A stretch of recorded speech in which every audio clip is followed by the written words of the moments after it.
It's 1 week until draft day, 1 week until Christmas Day.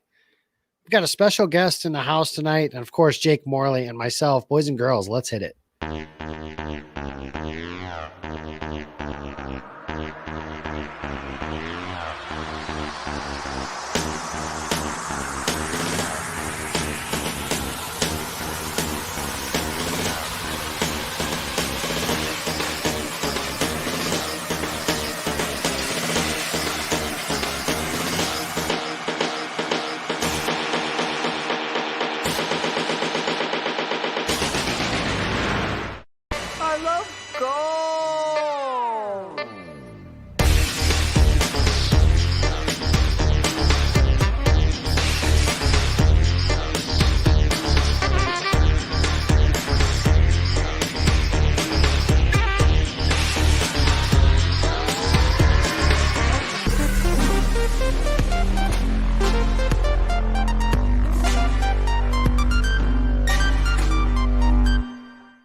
Hello and welcome. We have a special show planned for you tonight. I'm your host tonight of the Gold Zone. I'm Jacob Westendorf. I'm live here in the Game On Wisconsin studios, and I am joined by Jacob Morley. Jake, how's it hanging?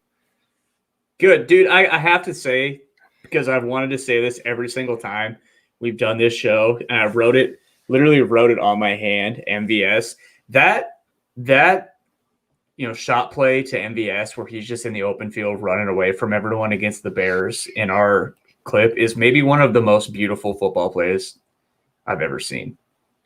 Yeah, it was a lot of fun. And not here just to listen to us idiots chat. Tonight we have the lead writer of the Yahoo Sports NFL draft team and my good friend, Eric Edholm. Eric, you've made it out. How are you doing? You said good friend? Wait a minute. Hold on. Well, I mean, you know. All right. I'll allow it. No, thank you guys. I appreciate you having me on. No other place I'd rather be on a mid-April, a Wednesday night? I don't even know the days anymore. It's getting a little weird. It is Wednesday. We're just a little over a week from the draft. So take us through that a little bit as a year-round NFL draft writer.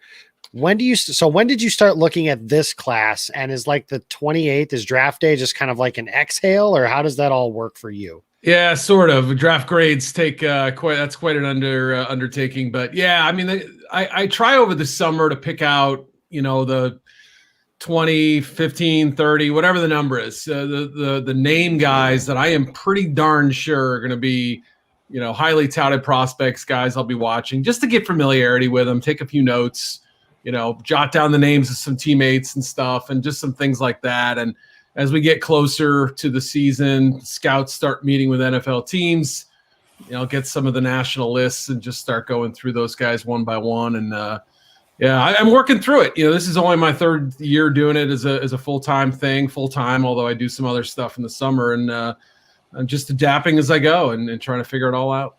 So yeah, you get Trevor Lawrence and some of those guys in there, but the challenge I imagine has got to be like the surprise guys like Chris Olave, for example, stays in school, or right.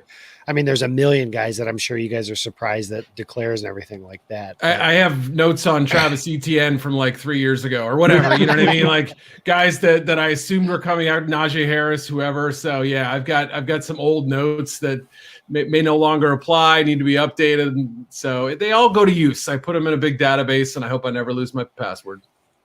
Oh yeah, that would do. Oh gosh, talk about just a complete nightmare if that were in fact the case. But tonight we are here. We're going to talk about the safeties in this draft class, and it's an interesting class, and it's an interesting need, if you will, from the Packers side of things, because they have two pretty good ones. Darnell Savage, Adrian Amos are going to play some safety for them next year. But that third safety is something they used pretty frequently, whether it was Raven Green or Will Redmond or. Well, that was really it, I suppose, for last year, but they used a couple of different guys. Vernon Scott played in that role a little bit as well. What's your overall sense of this class as we get closer to the day of the draft? I don't think it's bad. I think there's probably a little bit more depth than there is high-end, alluring, no doubt talent, but I would probably argue that's likely to be the case most years. We just haven't had that Earl Thomas like prospect at safety in a number of years. We've had some Isaiah Simmons last year got a lot of excitement. Those hybrid guys always sort of generate buzz because they end up being bigger than safeties and just as fast as some corners. And the key is to find out how to use them. And I think safety is one of those positions that gets misevaluated. And it's a tough position for me sometimes. Like I've had to, pick the brain of former DBs and say, what am I looking for here? What works, what doesn't? And it's still a work in progress. But yeah, I would say the real kind of meat comes out, I would say, in day 2 and then the early parts of day 3 for the safety group. Yeah, and I was just going to throw in there too, when you look at this safety class and talking about the hybrid type guys, and that's a guy that I think that's kind of becoming to the forefront, is it like the Divine Diablos and the Jacoby Stevens and those types. But before we jump into any of the real safeties, I just want to get this out of the way for Mr. Westendorf over here. Just tell us everything you like and don't like about there's nothing not to like, so let's just start there. Trayvon Moehrig. Yeah, everything I like about Jacob, I don't know, that wouldn't take very long. Yeah, I've enjoyed getting to know Jacob and the other boys in our little crew that we sometimes, talk about people on Twitter and stuff like that. And it's been fun picking his brain for football stuff as well. And so, yeah, I mean, the safeties are fun to talk about. I'd rather talk about you guys, but that's all right. I understand. Well, so that's Trayvon Moehrig is what he was getting at here, because that's my guy. If you will. I love that you just went in and just started giving Jacob compliments though too. But I don't think Jacob Westendorf would be a very good safety in the NFL. It's a great name, but he's a little stiff in the hips, a little bit stiff in the hips, and he's got a spare tire, and a little bit of weight questions, and just a bunch of different stuff going on there. But this is a Trayvon Moehrig show. It's a Trayvon Moehrig fan club. So first of all, he is the best safety in the class. I'm not going to let you say that he's not, unless of course you actually do. That's think all right. But, yeah. What all is there? What do you like about him? What do you think he needs to improve on? And how would he fit in Green Bay's scheme? Yeah, I kind of like him as a center fielder type, but I think he has the ability, we saw it last year, to cover the slot too. One of the things that really stood out for me too is that if he's not going to start right away, I'd love him in a red zone package or a goal line, package, because I think he plays really well in cramped spaces too, which, some safeties sort of look out of place a little bit if they don't have a little bit of room to run. Others are better in tight quarters. I think he did a great job in some red zone reps. That was one of the notes I took when I marked him down. He's got great instincts, good length for the position, not a thick thumper type, but he can hit a little bit. I like the fact that he's a sort of a willing tackler. It's been a minute since I watched him, but I really think that, I would argue that if you package in covering the slot and also playing deep in, cover 2, cover 3, cover 4, whatever zone system, or I don't know that you'd necessarily put him back there as a single high safety and just say patrol half the field.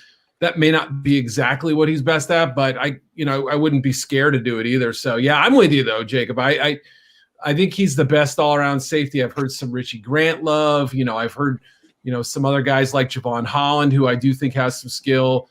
There's some other players who are probably worthy of being in the discussion, but for me, Moehrig is the guy.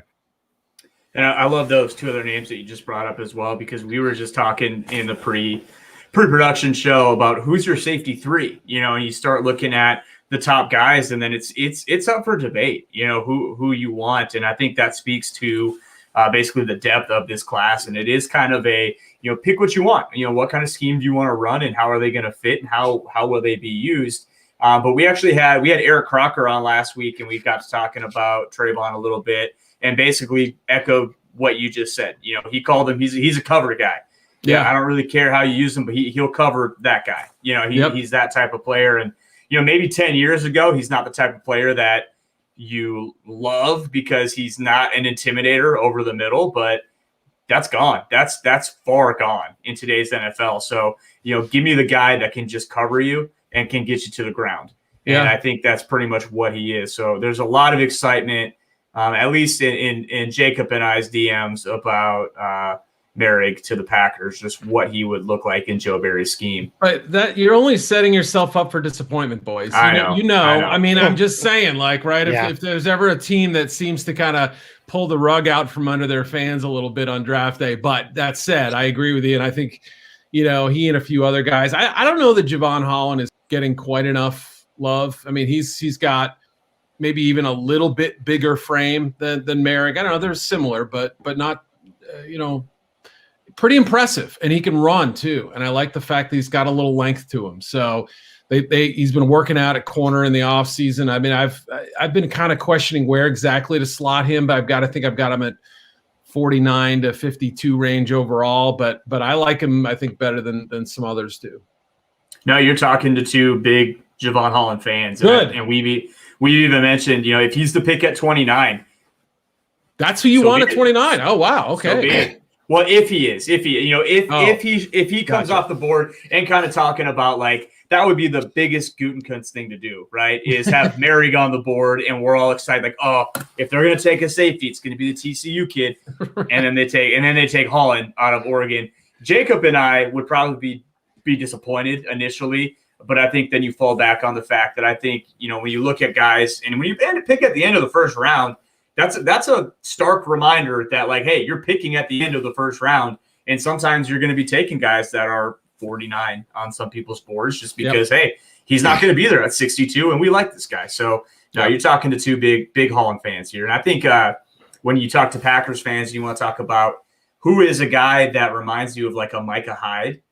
To me, that's Holland, especially when you watch him return punts, kind of the sneaky type of athleticism that he has, and the fact that he's kind of a sneaky playmaker as well. Like, he ends up getting his hands on a lot of footballs. Yeah, no, I mean, I like his commitment to the run game. I like the fact that he can kind of sniff out screens and stuff, and I like that slot ability. Pretty good length for his size to battle balls up in the air and things like that. I mean, I don't know that he's a super electric athlete, but I think he's a darn good one, and he's got some pretty good quickness, I think. And there were a couple times, if I'm trying to remember what game I was watching. Maybe it was USC. There were a couple games where, like, the fast, quick guys, when he was trying to match up with them, okay, that's probably not his best trait, but he does everything else pretty darn well, and he seems like a pretty quick processor too.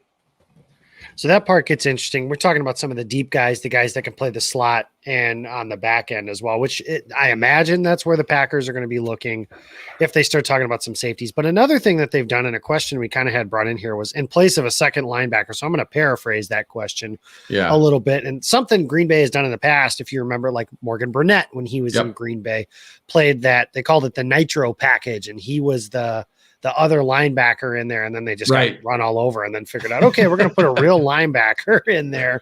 And it's going to say Clay Matthews, as I think ended up replacing Burnett at that point. But the question I have is, if, these teams, the Rams are a team that did this a lot, using those safeties that played down towards the box. Who are some guys that you see that could play like that box safety, overhang defender, linebacker, whatever buzz term you want to use, but that second linebacker kind of role?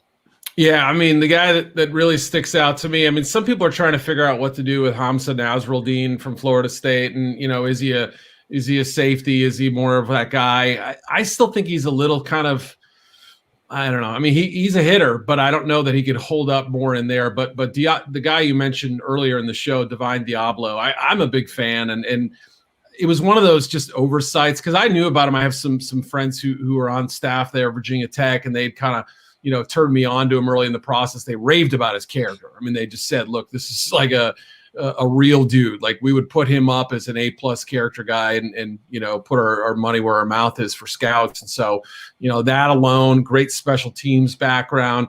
And he can play. I mean, I was at the Notre Dame game when he was battling with, Chase Claypool had a big game, but, he made a huge fumble return right before the half. Also had an interception early in the second half in that game. Really made his presence felt, so he was somebody that I really, appreciated when I saw, still one of those guys that, his sort of change of direction skills and lightning quick reflexes. That's not really who he is, but he's got enough girth to, I think, handle some duty down in the box and not look bad at all. He's quick enough laterally that he'll do the role that he needs to in that assignment. What I thought was interesting about him is down in Mobile at practice, you look at him, and I think when you watch where some of these guys are taking reps in practice, you can kind of see behind the curtain a little bit of what the NFL wants to see from these guys. And I was a little bit surprised on day one. We came out and Diablo's taking safety reps. He's out there trying to cover guys in the slot. And you see that, and it's like you said, like, man, that's really not his game. That he is not a change of direction guy. But if you can just let him kind of run the alley and do that type of stuff, I think he's really good at it. And I don't know, but it seemed like after the Senior Bowl was then when the NFL, at least when it trickled down to people like Jacob and I, that it's like, all right, maybe he's a linebacker. Maybe he needs to come up and play closer to the line of scrimmage. So I think it's fascinating just to look at the process through that lens of how are we doing this whole thing. Let's get guys reps here, see how he looks, and if not, let's try him here. Right, but, absolutely, yeah. And you guys, was it who was the player from NC State you drafted? Josh Jones. Josh Jones. He was going to be the greatest football player ever. Right. Talk me through him, because I'm curious. Like, is there? I can't remember him all that well, other than he was sort of this late riser and big tester or whatever. Like, is the fear that you get another one of those and they just don't find a role, or is it scheme specific with guys like Diablo that can work in Green Bay? I don't know what your thoughts are on that. With Jones specifically, I can tell you there's two things that come to mind. Is one, his speed was evident on the field, and he had one game against Cincinnati, which is like remembered for the big comeback that Rodgers and the offense had. But Josh Jones was the best player on the field that day. The concern with him was he didn't really like buy in. He used to always, I think he even tweeted once, "I'm a safety, not a linebacker." And the Packers wanted him to be that nitro linebacker. Yep. And then he got kind of a fresh start with LaFleur when he came in, and then on the first day of practice, he got in a fight, and LaFleur threw him out of practice. And then they cut him. He's still in the NFL. I think he's in Jacksonville currently. Is that right? But the question was kind of, he was always more athlete than he was football player. But you could tell, like, when he didn't have to think, like when he was a blitzer, he was a great blitzer in Green Bay, because it was just like, okay, this is where I go and I'm going. Yeah. And he looks like he shot out of a cannon. But anything that involved processing, thinking, having to like know where to be kind of thing, he just didn't have much of a feel for that. And that's my big worry with some of these guys who are phenomenally sized and explosive workouts and stuff. Sometimes they don't buy into the role. Sometimes they their thinking is so different. Their line of vision is so different when you move them up or whatever. That can really change the player dramatically. So we can look on paper and say, well, he's got the size to do it, but it doesn't always work out that way. So that's an interesting story you told. It sheds some light on this is not a quick fix for some guys.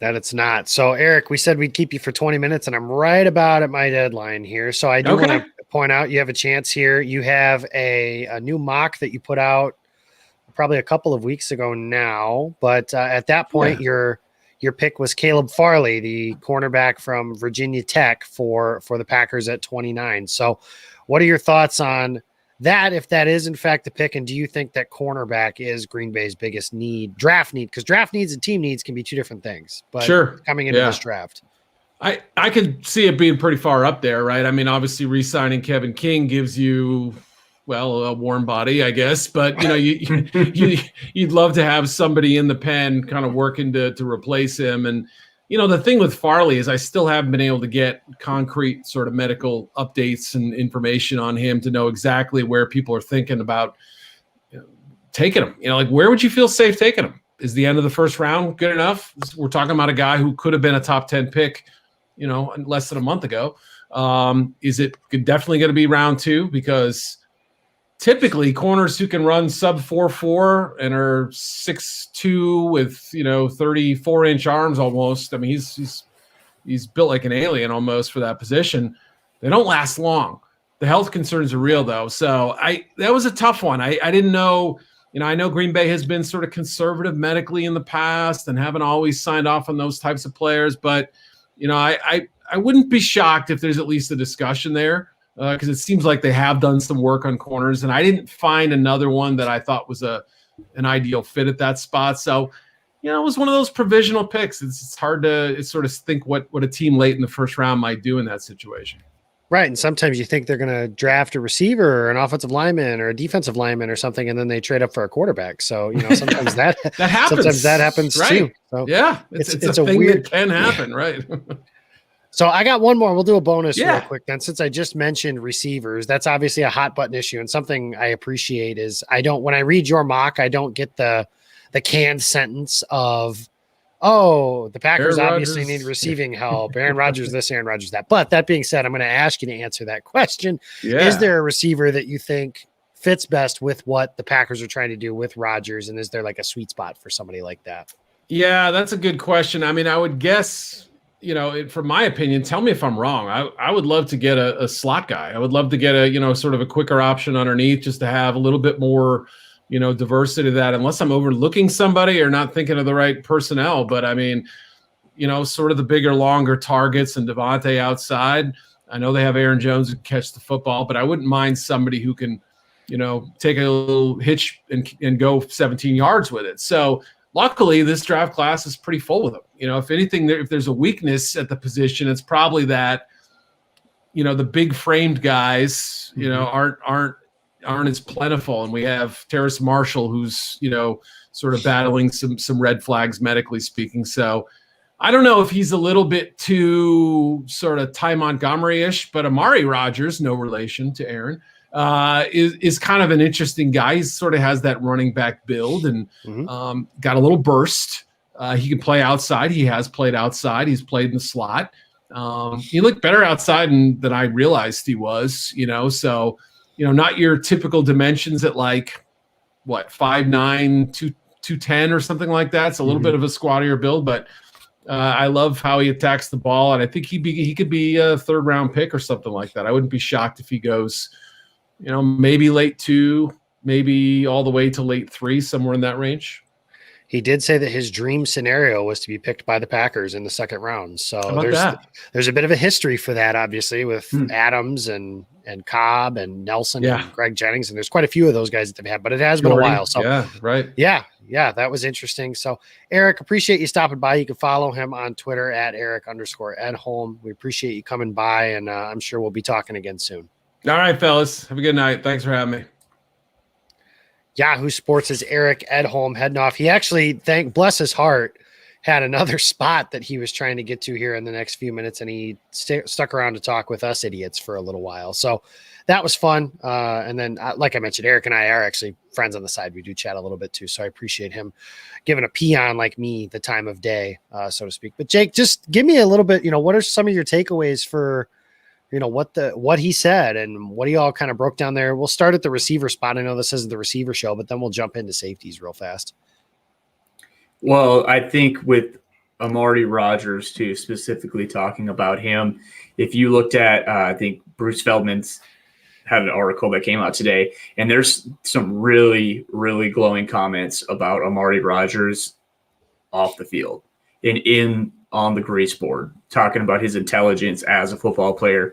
And the other Rodgers that is in Green Bay values that just about over anything. Why do you think he loves Davante Adams so much? One, because Davante is uber talented, but Davante is extremely, extremely smart football player. Why does he like Alan Lazard so much? Smart football player. Why did he like Jake Kumro and Darius Shepard so much? Guys that we all kind of like, well, Kumro, but guys that really are not NFL types because they're smart. And he wants to know that you are going to be in the right spot. He wants to know that when you're on the field, he can go through all of his checks, all of his reads, all of his adjustments, and you will be right there with him. And if you're not, you don't see the field. Jamon Moore, ring any bells? Jamon Moore is not a dumb person, but he just couldn't pick up the NFL offense at the pace that Aaron Rodgers wanted him to. So he couldn't see the field. Then he had drops. Before he knows it, he's out the door. So when you're looking at wide receivers, if it was Aaron Rodgers picking them, you bet your butt he'd want to sit down and talk to these guys before they're even on the team. So if, Amari Rogers, the son of T. Martin, coach's kid, and an NCAA champion, his kid, which makes me feel old. I still remember watching T. Martin play. We don't have to go over it. You don't have to keep talking about it. But that's his kid, and I think that would be a really fun pick in Green Bay. And then the quick thing about Farley that I think was interesting as well is the fact that Eric brought up two things. One, that Terrace Marshall, the LSU wide receiver now, is getting kind of some medical red flags are starting to come up because and those are the things we don't hear about, right? Like when they go to pro days, we don't have medical teams, and because the combine just happened, how it originally was intended to be, it's the medical check-ins. This stuff about Marshall comes out. What have you heard about Farley's back? Right. Nothing. So you can only assume he got the thumbs up, that teams are fine with it. So he's going to be fascinating to see where he goes on draft day, because he could be a guy that started top 10. Oh, he's got back issues. Passes medical checks. Yeah. Or the opposite. I'm saying he starts as a top 10 pick, dips down low to the end of the first round, but then he goes through his medical checklist and teams go, okay, no, he's fine. He's fine. Let's just go off the tape. And the athleticism, we love him in the top 15. So I don't know. It'll be interesting. But like you said, these are things we're not privy to. We don't get to sit down with these guys and talk to them. We don't get to sit down and have our doctors examine them. We strictly watch the tape, and that's how we base what our opinions are off of. And then we have to go off of secondhand information for all the other stuff. One of the biggest challenges of this quote unquote job, right, is you and I are getting what we read. And obviously we watch our own stuff, but there's just so much more information that we're not privy to, which has been a big discussion this week on the old tweet machine, but I'm not going to get into all that nonsense. A couple guys I want to get to here. Mr. Sheezer. A healthy Bob Sanders would be a lot of fun. What else would be a lot of fun is applying for that executive director position. So let me talk to Heather real quick.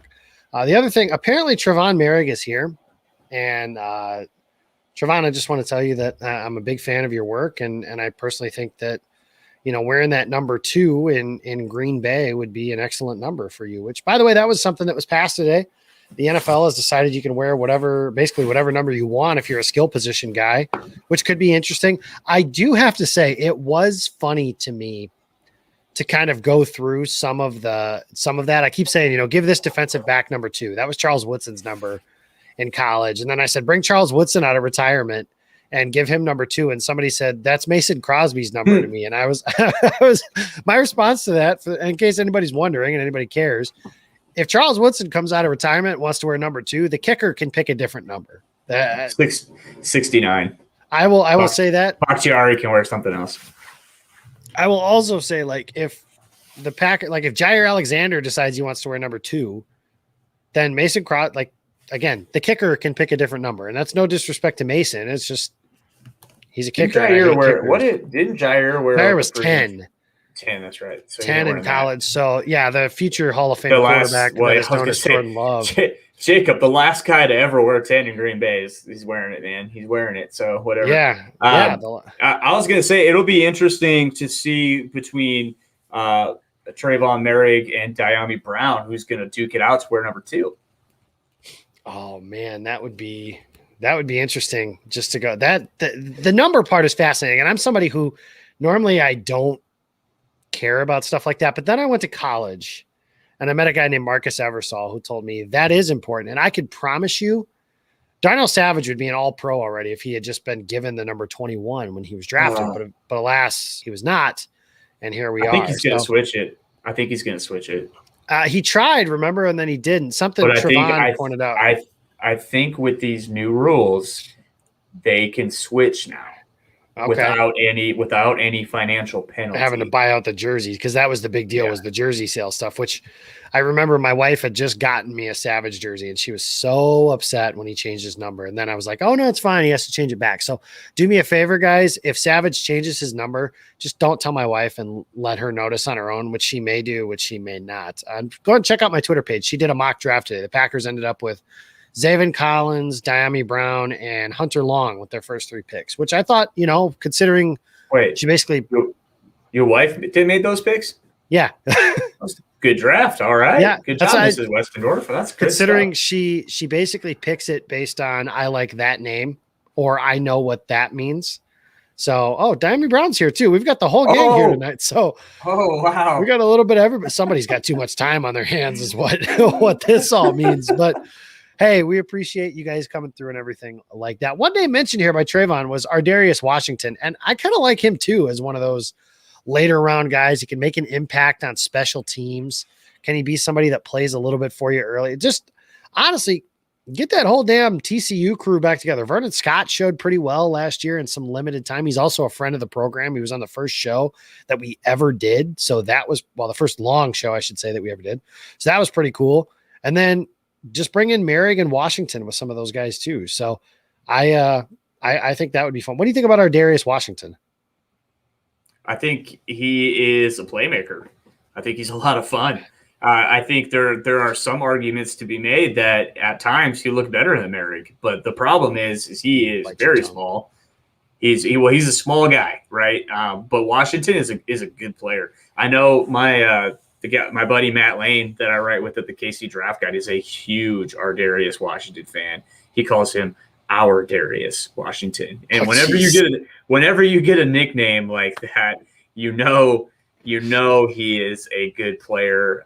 Who was Byron Murphy a couple of years ago was affectionately called Bayron Murphy coming out of Washington. Yeah. So if you get a nickname, you're a player that people really like, and Ardarius Washington is a lot of fun. I would not be upset with him on day 3 whatsoever. He is a cannonball.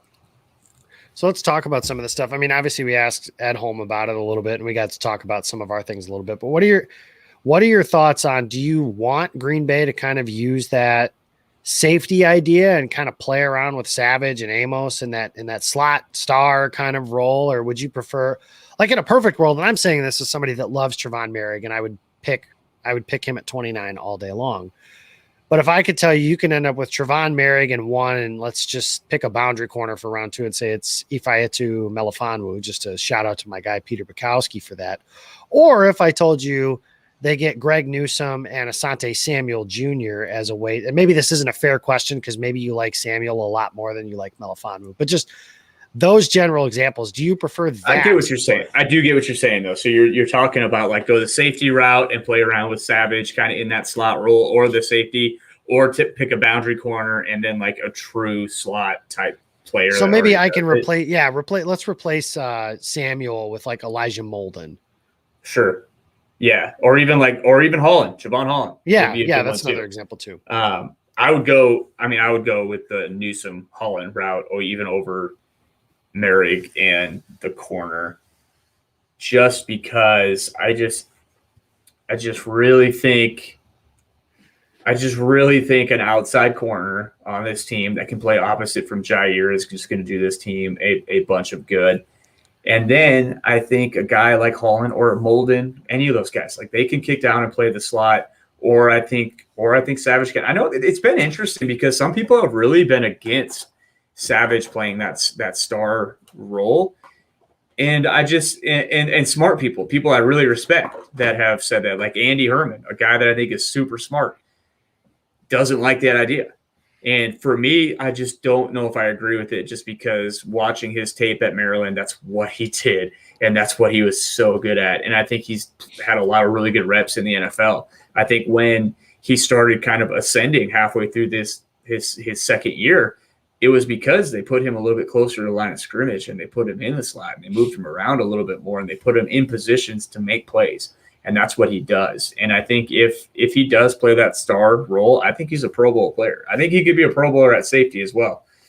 So the thing with that, though, is either of those scenarios I'm going to be happy with, because I just think they have so many options in that secondary, because I think Savage is the key, right? He's the key to all this, what you want to do with your defense next year. And I'll tell you, one person that loves safeties is Joe Barry. And you look at his track record, he's always had like 3 guys that play a lot. So it's a bigger need even than what I think people think, because I think a lot of people will look at safety and say, well, it'd be fun to move Savage to the slot or to the star spot. It might not be a fun thing. It might be like a Joe Barry saying, no, it's a need. We need to do this. We have to do this if we're going to be able to run the defense that I want to run. So I think I'd go with Newsome in round 1 though, just because I just love Greg Newsome. And I think, your Merrick is my Newsome in the sense of those are two guys that I think we really both love. Mm-hmm. But Newsome is just my defensive draft crush. That is actually a semi-realistic possibility for Green Bay as well. Not just that, but if you look at like as far as boundary corners, there just aren't that many in this class. Like, I mean, that you feel really good about being able to play, especially even just as early as next year. If you think about you get to the 3rd, 4th, 5th round, you're talking guys like Ambry Thomas and players like that. Whereas, you get into these slots and safeties types, very similar to the receiver board, which is kind of ironic and interesting, but maybe it shouldn't be. There are a lot of guys that I think, Asante Samuel, Javon Holland, Elijah Molden. There's a bunch of guys like that, I think, that can kind of play that in and out slot kind of role. And I agree. Asante's here too, apparently. And I agree. I don't think it matters where you play Asante. If Green Bay picks him, I think he can play the boundary. I think he can play the slot. I think he's a day 1 starter at the slot corner position. Would probably have to work his way in as a boundary corner, but I think that that's something he could do as well. So I think the value is there. Somebody that we haven't talked about that I do want to get to as a safety slot corner, kind of a hybrid type is Shaun Wade, and that of the Ohio State Buckeyes, because a little bit of a polarizing prospect. He came into the year, was being mocked as a 1st-round pick a ton, and now people are just kind of assuming that he's bad because, I mean, he had a bad game. He didn't have that great of a season, didn't have a very good game on the national spotlight against Clemson or against Alabama in the postseason, which obviously that's going to leave a sour taste in a lot of people's mouths. So what are your thoughts real quick on him? We were talking about him, and I think with him, it is one of those scenarios and one of those cases where people were talking him up as a 1st-round type talent. And then when you watch the tape, you kind of go, no, he's not. and then you dog on him a little bit. But the fact of the matter is he's been a good player at Ohio State. He tested really well. And is he an outside boundary corner in the NFL? No, probably not. But can he play the slot? Can he play safety in a cover 2? I think so. And I know his coaches rave about him, his intelligence. He's he'll run his face through glass as a defensive back. He will tackle. He'll come up and hit.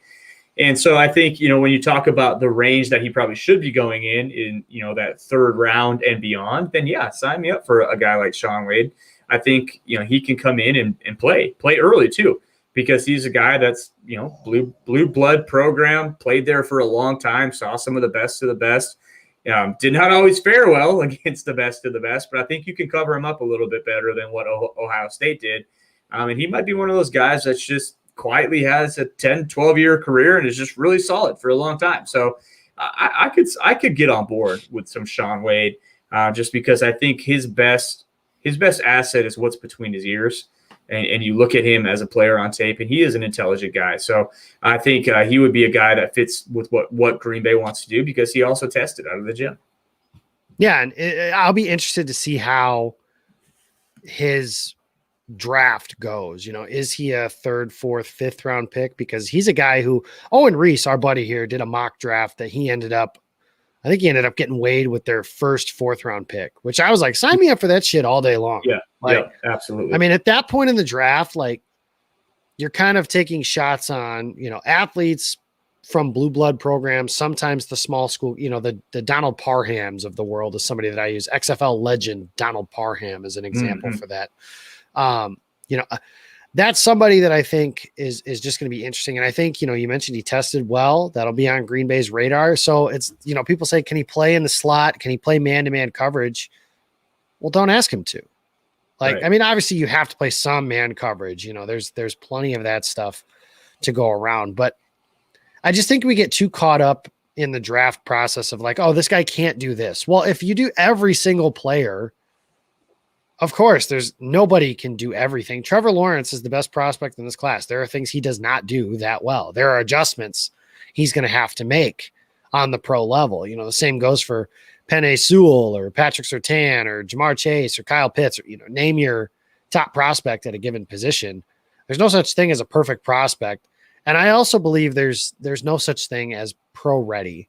There are guys that adjust to the league faster than other guys do, but there are also guys that, that everybody has an adjustment. And I don't believe anybody's ready when they start, because that's why, as our friend Peter Bukowski will say, most rookies are bad. And that is usually, in fact, the case. And that'll probably be the case regardless of who Green Bay picks, or everybody picks except for Green Bay, because everybody that they pick is going to be on a Hall of Fame trajectory from the day they step inside 1265 Lombardi Avenue. I want to give you guys a quick heads up. Next week, it's Draftmas Eve, and we have some special guests coming. First, we have Paul Brettel, that of Dairyland Express, and Game On Wisconsin.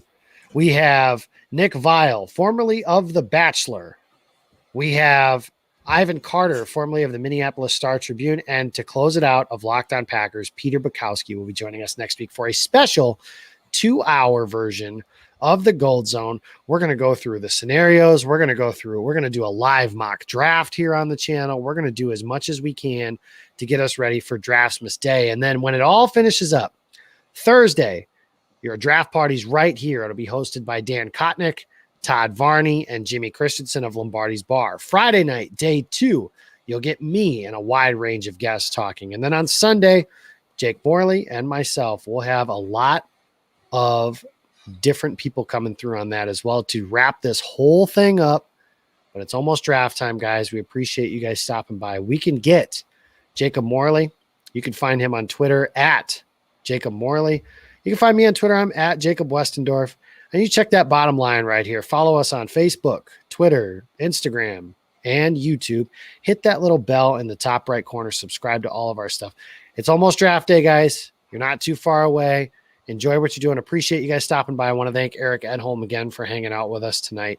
Next week, Draftmas Eve. Put it in your calendars. Wednesday night. Tell your friends. Tell your family members. Tell everybody here. You bring a few people. Lambo, I know you're in here, my man. I want 10 of your friends here with you. Let's ask questions.